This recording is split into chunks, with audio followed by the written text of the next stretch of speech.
I'd like to start by reading a front page story from the Armidale Express on the 7th of September 1955. MLA complains about the quality of nylon. A Labour member complained in the Legislative Assembly yesterday about the quality of women's nylon stockings. He said many of the stockings were of poor quality and did not wear well.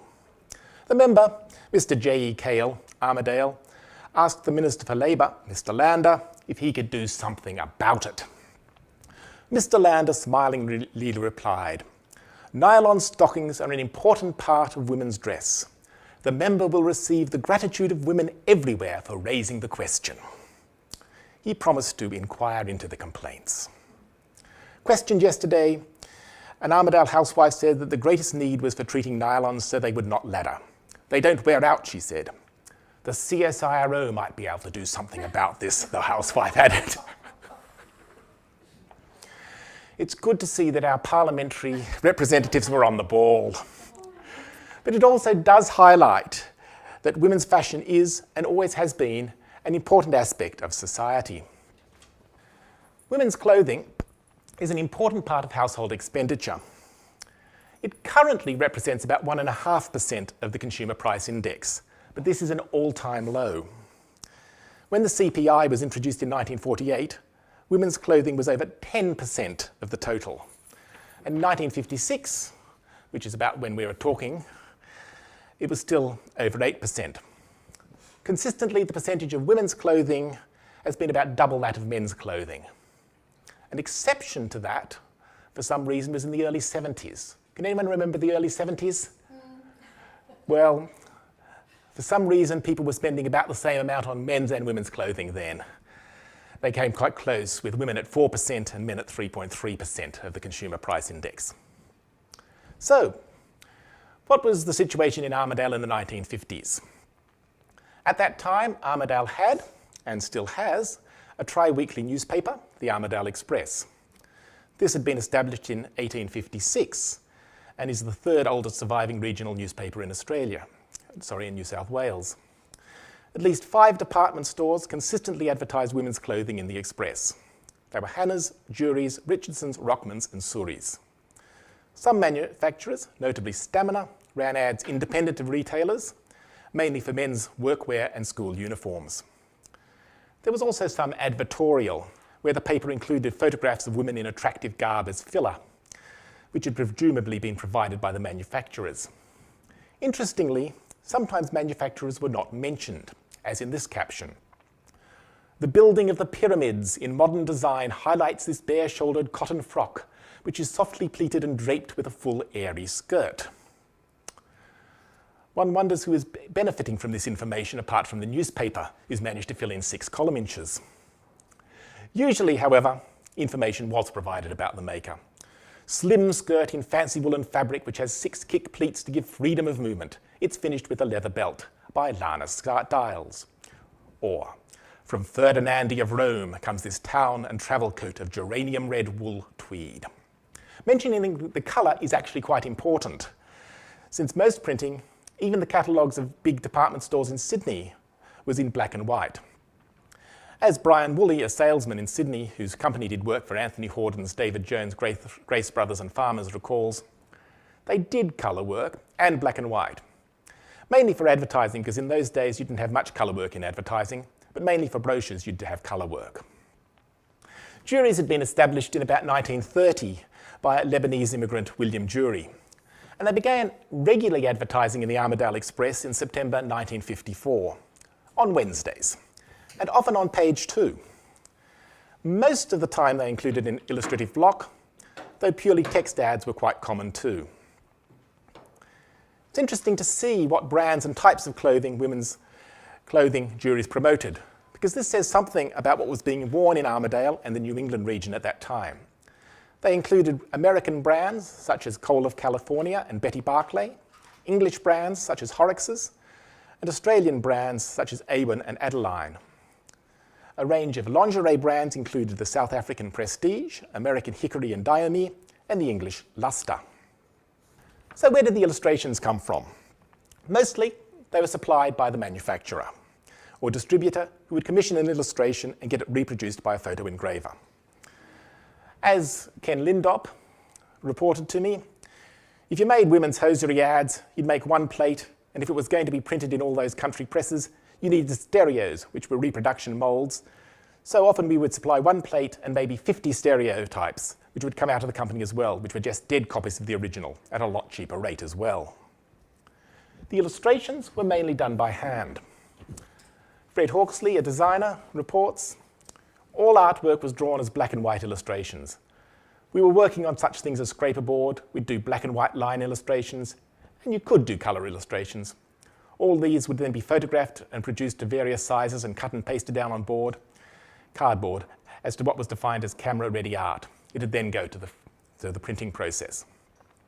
It was possible to include photographs, which were slightly more complicated to reproduce. The blocks were then sent to retailers, and they could be simply an illustration or could include text. If it was just an illustration, descriptive text could be added to the advertisement. For instance, there we have the 3 blocks, but the text has been added, as in Cleopatra. Here the new Egyptian bracelet neckline. It has a drawstring high at the throat and a deep plunging back. The complete inner bra has a power net uplift and side spirals, so you can safely wear it strapless. Just roll the top down and tie it at the back. The front torso is skirtless for a high slanted leg line. The advantage of this approach was that the same block could be used again without description if space were an issue. And the blocks certainly were reused. On the other hand, including the text often resulted in a punchier message. On the right there, danger. Coal of California releases the female animal kingdom. Beautiful swimsuits patterned in leopard, zebra and tiger, in classic styles or brief 2-piece suits. Come along and see the whole wonderful range at. That's what the block says, and then you add where it comes from. And there you'd fill in the name of the retailer. A number of the blocks were specifically designed with deliberate voids to include the retailer's name or price. It was in lingerie ads that texts often became truly baroque. Listen to these descriptions of the Lady Ruth corset. In the practical front, an inner vest controls weary muscles as it coaxes the figure into the fashionable silhouette. Remember too that Lady Ruth corsets do not ride up or roll over at the top. Practical front's inner vest slims your waist, molds you gently, firmly, fashionably. No rollover at the waistline now, not a hint of bulge from flagging muscles. All is comfort, beauty of line, and longer wear into the bargain. Some of the actual imagery in lingerie ads is extraordinary. I love and wonder at the ecstasy shown by these 2 women. Even if wearing long black gloves with your knickers is a bit odd. It was possible for the printers to adjust blocks for reasons of space. Bob Whitrian told me this story. We look at advertising today, and sex so blatantly sells products, and it's been like that ever since I can remember. I remember a comp making up a small 2-column ad. It had a woman, just a bust of a woman on it, and because he was having trouble fitting the block in, he cut the bottom part of the woman off, and he put it in the ad. And a bloke from the agency was around here the next day berating him loudly because he said, "Whatever you can do, you can cut her head off, but never cut her tits off." That's when I realised that sex sells anything. And if you think that was an isolated case, look at those swimwear ads. We've got the tits, but we don't actually have any heads. Let's now look at the process of making one of these printing blocks, which was called photo engraving. The stages of the process are, you have your finished artwork, you create a photographic negative, you use that negative to expose a sensitized metal plate, which is then etched out and mounted for printing. Brian Woolley gave you this quick summary. We would have the big cameras that moved up on rails, This is the prism from one of them. That shows how big they were. And they were all glass negatives, 24-inch by 20-inch glass negatives which we would make. Put onto the camera, then develop that, and that was then imprinted onto the metal. And then went to another department which etched it. And then went to the printing press, and they'd take off half a dozen prints of it so that we had one for our files and one for the customer.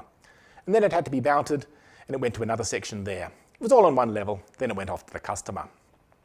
Which brings me to the working conditions. When I was an apprentice, by almost any present standards, it was abysmal. The working conditions were absolutely horrific. We had in star engraving no lunchroom or change room. You got changed beside your camera. There were lockers, but there was nowhere else to go. You either sat beside your etching bath or beside your chemical-filled sink and had your lunch. Had your sandwich with a gallon of potassium cyanide there, within inches.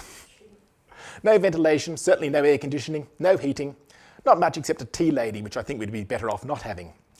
She used to go in with the morning teas and get the lunches and make sure the urn was boiled ready for the morning tea and get the cups and things out ready to make your cup of tea.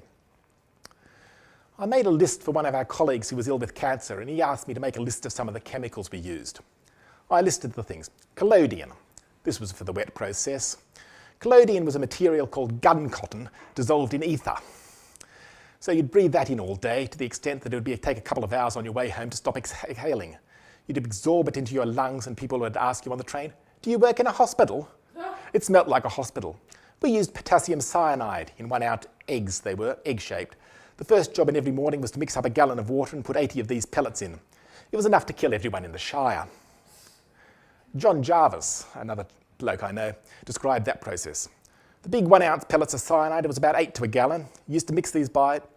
You'd fill three-quarters fill a gallon jar, then you pick these pellets up with your hand, push them into the jar, then hold your hand over the top of it while you shook it up. Then you'd give your hands a bit of a rinse before you had your morning tea. Ken and John continue. One of the worst practices we had in the wet collodion process was that you used silver nitrate solution, which was clear until you got it on your hands, and the following day or the weekend or something, it suddenly became black, because it's light sensitive. So what you had to do on Friday before you knocked off was go and soak your hands in iodine. And soak iodine all over. If you thought you got any on your face, you'd soak iodine on it. The chemistry of that is that silver plus iodine becomes a silver halide. So you get silver iodide, and silver iodide is soluble in cyanide. So you then wash your face and hands in cyanide, and to neutralize the cyanide, you used a copper sulfate bath, and that would neutralize it.